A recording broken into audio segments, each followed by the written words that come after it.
It's the main point, because everyone wants to be Cristiano, but I give you the map. You think you will do it that? It's difficult. It's the discipline. The discipline is the most difficult thing, not only in the sports, but in the life. What would you say to a young person today who felt that they were predetermined to be a certain way? You've already quit. If you've accepted that where you are is where you're going to be, you've already lost. And there's no power in that. There's no power in that. That's like staying right here. You're not popping the clutch. You're not going forward. You've made a choice to just stay here. And that's your responsibility. And I'm not saying it's going to be easy. I'm not saying there are not challenges, problems, obstacles, issues, fears. But when you quit right here, you're right. This is where you're going to be. You never quit. Quitting is not an option. Small details in the end of the day will make the big difference, in my opinion. So, as you say, and I will keep repeat, the consistency is the most difficult thing. Just doing it every day. Yes, every day. Do you ever wake up and you say, I don't want to do it today? I fight against my mind. Yes, sometimes it's happened. We are all human beings. We are not happy every day. We are, not in a good mood every day. It's normal. It's part of us. What do you do to overcome that? I fight against that. It's the big challenge. It's when you're not willing to do something, but you have to do it. This is the main point. This is why I say our mind, it's a box of surprises, and you have to challenge yourself to be consistent. I repeat, sometimes it's hard. It's what many people say, you like to go to the gym every day. Of course, no. It's not true. Nobody likes to go to the gym every day. But you have to do it. Probably yes, because your mental strength is coming from that moments, that in a hard moments, you should do it. So, and I do it because after that, maybe in the beginning you feel hard to start, but after when you finish the gym or cold plunge or even the training, you will feel better. Hey. Don't ever let somebody tell you you can't do something. Not even me.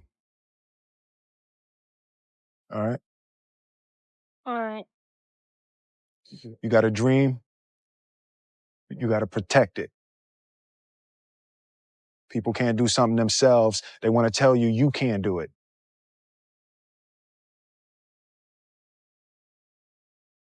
You want something, go get it. Period. Thoughts are like drops of water. You drop a drop of water on the table here, and it doesn't mean much. But if you keep dropping and keep dropping and keep dropping, you get the table becomes a wash, and then you get a puddle on the floor, and then you can get a little pond and a lake, and finally you can create an ocean. And with our own thoughts, we can drown in a sea of negativity, or we can float on the ocean of life. And it's up to us. The thoughts we think accumulate. And what sort of puddles are you standing in? Or are you up to here? Or are you up to here and trying to paddle? What are you doing to yourself? When we're willing to change our thinking, we can change our experiences. And it doesn't matter if you've got a big puddle of negative thoughts. You can move over here and create a puddle of marvelous positive thoughts. You can make changes, always. So you want to turn those fear thoughts into positive affirmations. Let them work for you. Do you believe that every person has the ability to choose the right path, the spiritually enlightened path? Absolutely. Absolutely. It's not easy. It can be tremendously difficult. It's easier to quit. It's easier to succumb. It's easier to give in, but to go forward, that's tremendously difficult. You have to be bold to do that, to say, no, this is not where I'm going to be. I often think of another person.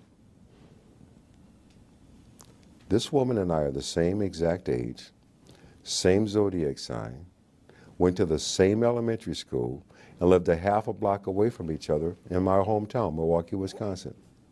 There was nothing in our environment that said I was going to go on to become Chris Gardner and she was going to go on to become Oprah Winfrey. There was nothing there.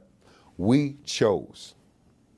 And there are a lot of people in this world who have also chosen. That's one of the things I've learned, this part of the journey in life. So many of us have chosen.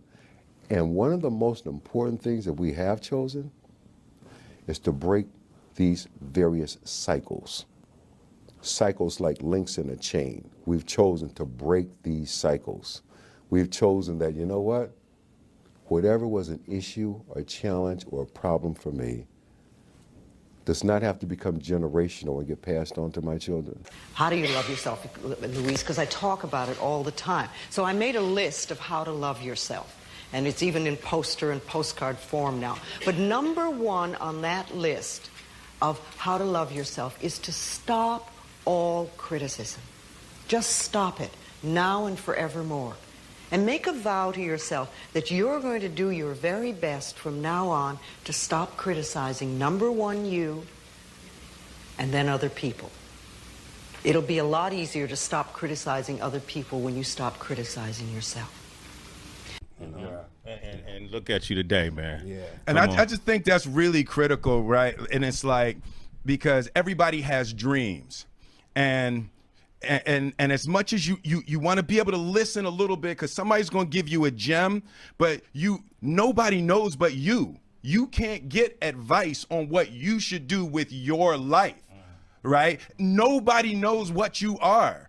Like even sometimes you don't really even know what you are. You got to take your shot.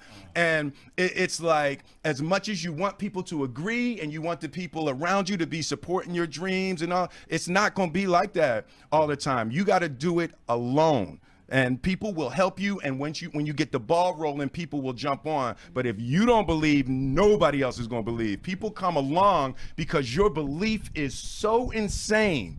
Been anything along your journey that you've kind of regretted, and then how do you deal with regret? I mean, individual choices and mistakes, yeah, but ultimately you learn from those. So like, no, because like even the regrets, the bad things or the stupid things, you learn not to do bad things or stupid things. You know, all those things are beneficial in some way if you can get through them.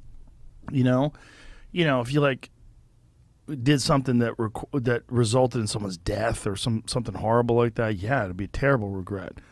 But I've been very fortunate that hasn't happened. But the dumb shit that I've done or the bad mistakes that I've made, they've taught me. You know, you learn. Like, that's why failure is so important. Like, failing and fucking up and making mistakes, it's very important. That's how you learn. That's how the bad feeling that you get from something that you shouldn't have done or wish you didn't do or wish you did better, like especially failing at something where you half-assed it and you just feel like a fucking loser.